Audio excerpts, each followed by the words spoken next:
पहा नवीन एपिसोड्स एकदम add free.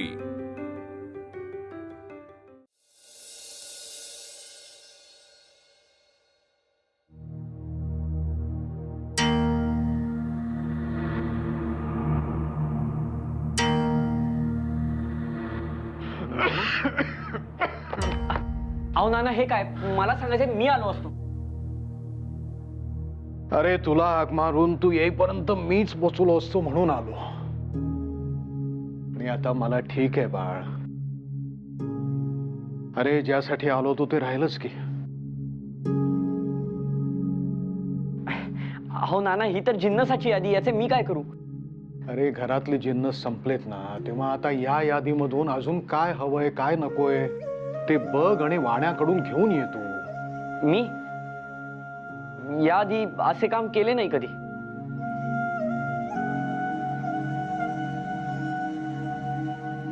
बाळ आता तुलाही व्यवहार कळायला हवा की नाही? हा पण एक अभ्यासच आहे। And you remember I told you, संसार सांभाळायचा असतो। होय नाना, आणतो।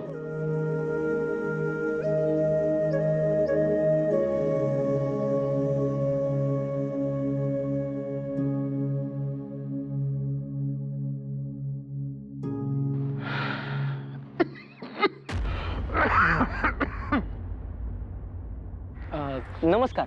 नमस्कार। मी टिळकांकडून आलोय। माझे नाव बाळ। ही आमची सामानाची यादी, तेवढे जिन्नस भरून द्या। बाळ यंदाच्याला एका माणसाचे जिन्नस कमी वाटते आहे, तुम्हास वाटत नाही का? कल्पना नाही हो, नसावेत। हे तेवढे भरून द्या आणि हे 12 रुपये।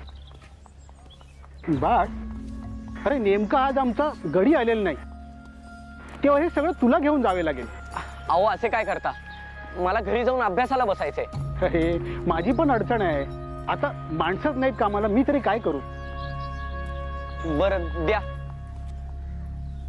भीमरूपी महारुद्रा वज्र हनुमान मारुती वनारी अंजनी सुता राम। दादा अरे मला सांगायचेस ना, मी आलो नसतो। बैस बैस। अरे नाही नाही असू दे, काय बसून बसून अंमळ कसंच होत होतं, म्हटलं घरात चक्कर मारून येऊया। हा जरा कोट घालून बघ बरं। अरे अरे घाल तर। अरे बघ, मला काय अरे घालून बघ। करायचं? मला सवय नाही याची दादा।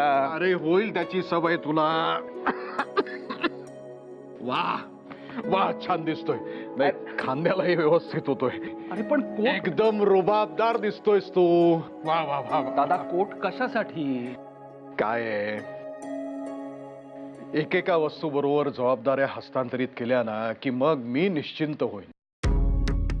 दादा काय ना, गोपिकेने कधी बाळच्या आईची कमतरता भासू दिली नाही, आणि तू आता त्याचा वडील होण्यासाठी सक्षम आहे याची मला खात्री आहे।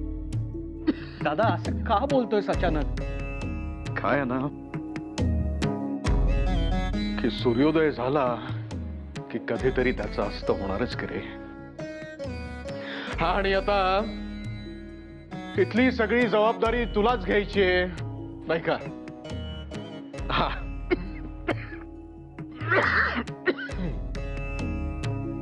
ठीक आहे। हे काय? हे माझं मृत्यूपत्र आहे। मी गेल्यानंतर तू बाळाला दे, तोपर्यंत तू सांभाळून ठेव। गोविंद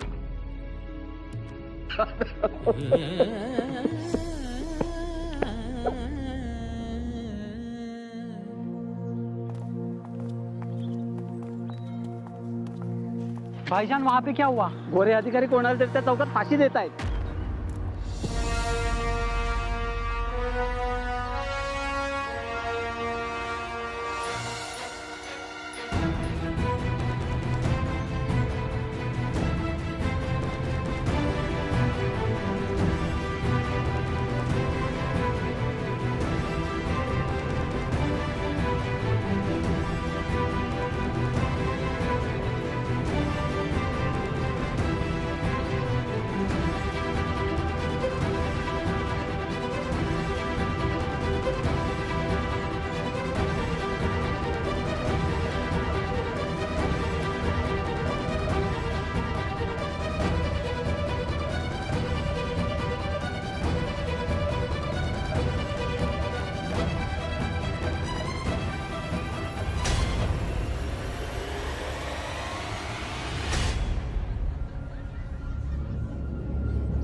बाळ, आणलेस का सगळे जिन्नस? काय झालंय? नाना, मी आज जे काही पाहिलंय ना, त्यांनी माझा अगदी संताप संताप झालाय. ते गोरे अधिकारी एवढे क्रौर्य दाखवूच कसे शकतात?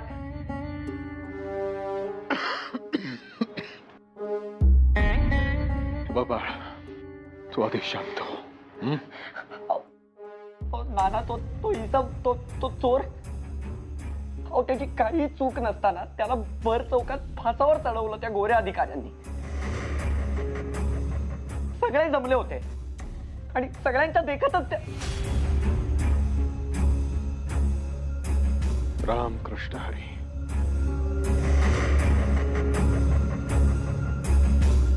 आपल्याच लोकांना फासावर चढवण्याचा अधिकार या ब्रिटिशांना दिला कोणी? समजतात कोण स्वतःला? हा देश आपला, इथली माणसं आपली, आणि त्यांच्या बाबत हे असे निर्णय घेतात, कोणालाही जुमानत नाहीत. शांत हो बाळ, शांत हो. हे बघ, क्रोध, राग ही अगदी स्वाभाविक लक्षणं आहेत मनुष्याची. पण त्याहूनही महत्वाचं असतं ते आपल्या रागावर नियंत्रण मिळवण्याचे कसं. अहो, पण मग नाना, अन्याय सहन करायचा का जे घडतंय ते मान्य करायचे? नाही, अजिबात नाही. स्वतःच्या मनात येणाऱ्या प्रश्नांची उत्तरही आपणच शोधायची असतात. अहो, पण मग नाना,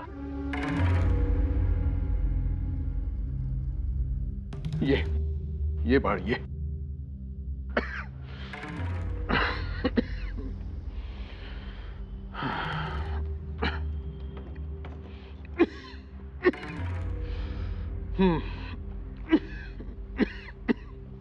बस.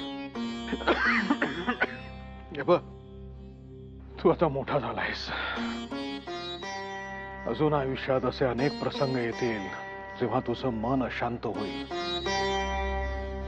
तुझं चित्त थाऱ्यावर राहणार नाही. तुझ्या मनात अनेक प्रश्न येतील, तुझी द्विधा मनस्थिती होईल. तुझ्या या वयात जे स्वाभाविक प्रश्न पडतात, आयुष्य दिशाहीन वाटू लागतं. स्वतःच्या कुवतीवर जेव्हा शंका घ्याव्याचे वाटतात, तेव्हा या ग्रंथात त्याची उत्तरे सापडतात.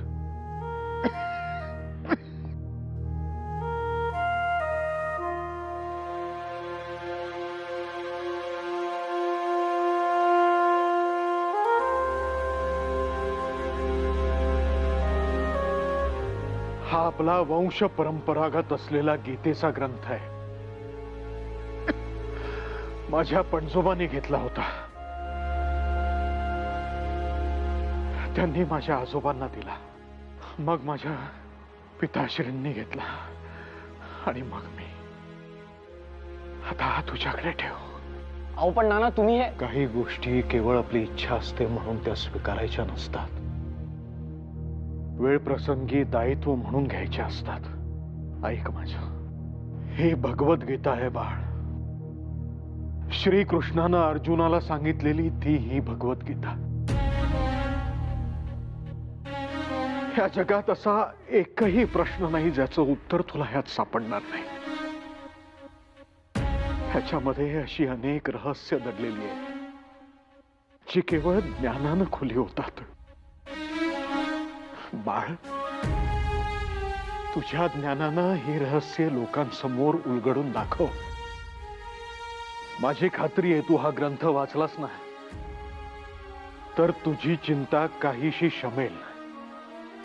तुझा खऱ्या अर्थानं पुढचा प्रवास सुरू झाला. नाना, आजवर माझ्या सर्व प्रश्न आणि शंकांचं निरसन तुम्ही केलंय, आणि मला खात्री आहे की यापुढेही तुमचा आशीर्वाद सदैव माझ्या पाठीशी असेल. अरे अरे, आशीर्वाद आशीर्वाद हा आठवणीसारखा असतो. म्हणजे मनुष्य असो किंवा नसो, तो कायम सोबत असतो. नाना, असे नका ना बोलू. बाळ, तुझा क्रोध हा तुझ्या ज्ञानासारखा आहे. त्याचा वापर कुठे आणि कसा करायचा हे तुला समजायला हवं, हो की नाही? काय खाल्लं नशीलच तू. हा, जा खाऊन ये. आणि हो, ह्या वेळेला मॅट्रिकला तुला योग्य तेच गुण मिळवीन नाना. जा.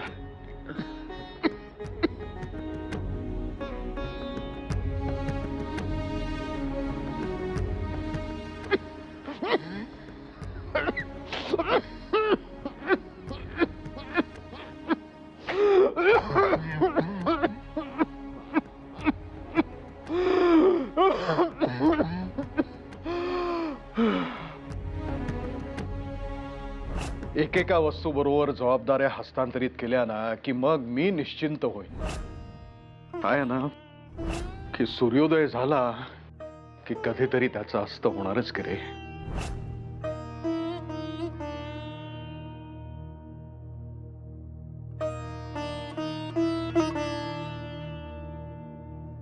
ए यशवंता, वैतागले मी यांच्या मागे घरभर फिरून फिरून. ऐकत म्हणून नाही, जेवून स्वस्थ बसा म्हणलं तर नाही. अहो तुम्ही जरा दटावा बरं यांना. किती वेळा. अहो काय झाले?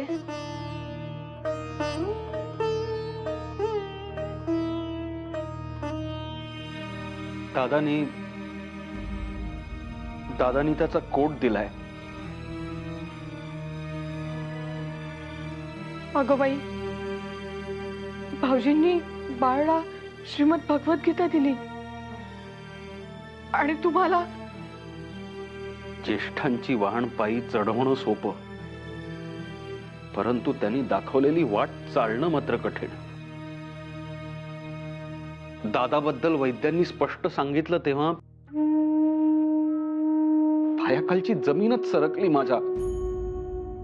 असं वाटलं की कानावर जे पडते ते सत्य नसावंच. आपण पुन्हा एकदा पोरके होणार, कल्पना सहन नाही होत ग. अहो कधी कधी थोरलेपण स्वीकारावं लागतं. स्वतःची आसवं पुसून घराला सांभाळावं लागतं. मात्र ते किती कठीण असतं त्याची जाणीव आज होते. हेच शापित थोरलेपण दादानी किती वर्ष सहन केलं. एक हाती घराचा गाडा ओढला आणि आज तोच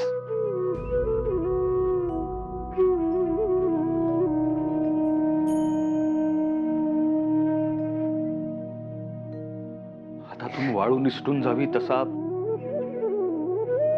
एक एक क्षण लुप्त होतोय. आणि आपण हतबल आहोत या भावनेनेच अधिक त्रास होतो.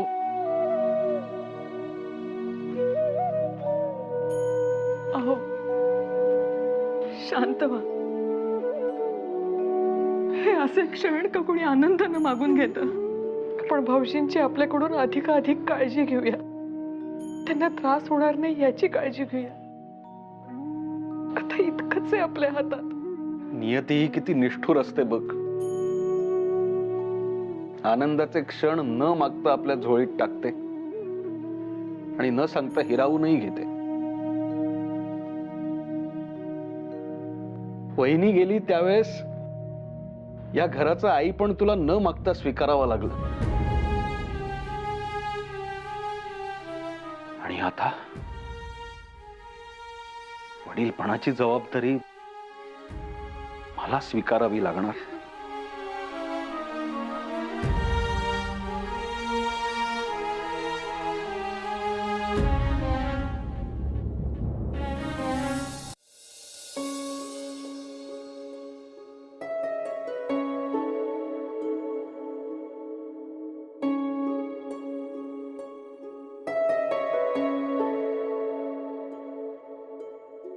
सासूबाई, माझी काकू काय म्हणते माहितीये? आजारी व्यक्तीच्या तोंडाची चव जाते म्हणे. तेव्हा त्याच्या आवडीचं केलं ना खायला की तो आनंदाने खातो. अगदी खरं म्हणते तुझी काकू. म्हणून तर आज घाट घातलाय ना आळूच्या फतफद्याचा. भाऊजींना भारी आवडतं आळूचं फतफद. त्यात त्यांच्या लाडक्या सुनेच्या हातचे फतफदे ते तर आनंदानं खातील ते. म्हणजे मी करू? हा, आळू शिजून झालाय, सुका शिजायला ठेवलाय, म्हणजे निम्मे काम झाले. पण सासूबाई, मला कशाचंच प्रमाण माहित नाही. काही कमी जास्त झालं तर ते रागवतील. मला बाई उगाच दडपण आलंय. दडपण? दडपण काय त्यात? भाऊजींनी तुला मुलगी मानली आहे की नाही? मग आपल्या मुलीवर वडील का कधी रागवतात? उलट तू त्यांच्यासाठी इतक्या मनापासून काही करतेस या विचारानेच त्यांची प्रकृती अधिक लवकर सुधारेल. खरंच सुधारेल? मग ना आपण रोज त्यांच्या आवडीचे पदार्थ करत जाऊ. त्यांना हवे तेच करू. मग ते आधीसारखे बरे होतील. काय आवश्यकता आहे ती औषधांची? तुझा निरागसपणा म्हणावा की वेडेपणा, पण आज मला देखील वाटते की हा वेडेपणा खरा ठरू दे बाई. जे अटळ आहे ते टाळण्यासाठी कितीही प्रयत्न करावे लागले तरी करू. सासूबाई, हा? एवढे शेंगदाणे पुरतील? हा, घे ना आणखी. भाऊजींना फार आवडतात अगं.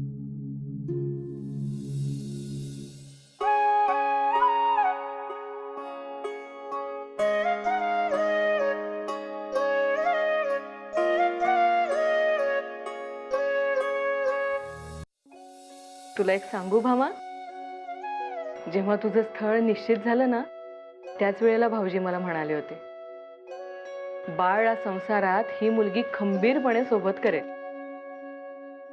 पण सासूबाई, ते कुठे मला ओळखत होते? त्यांना कसं माहित? अगं, इतकी वर्षे आयुष्यात बरे वाईट अनुभव घेतल्यावर माणसाची पारख करता येते.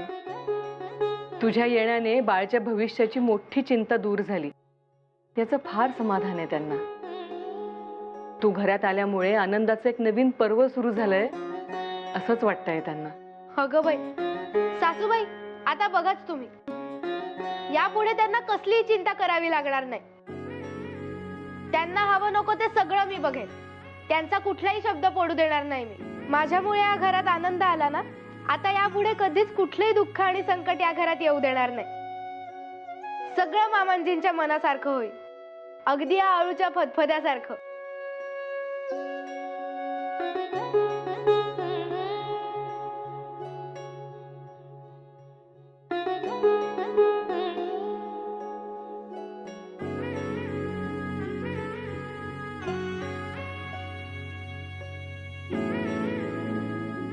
मामांजी, तुमच्यासाठी जेवण आणलंय. तुम्हाला माहितीये, तुम्हाला आवडते म्हणून अळूचं फतफद केलंय. आणि आज मी केलीये भाजी. तुम्हाला नक्की आवडेल. मामांजी,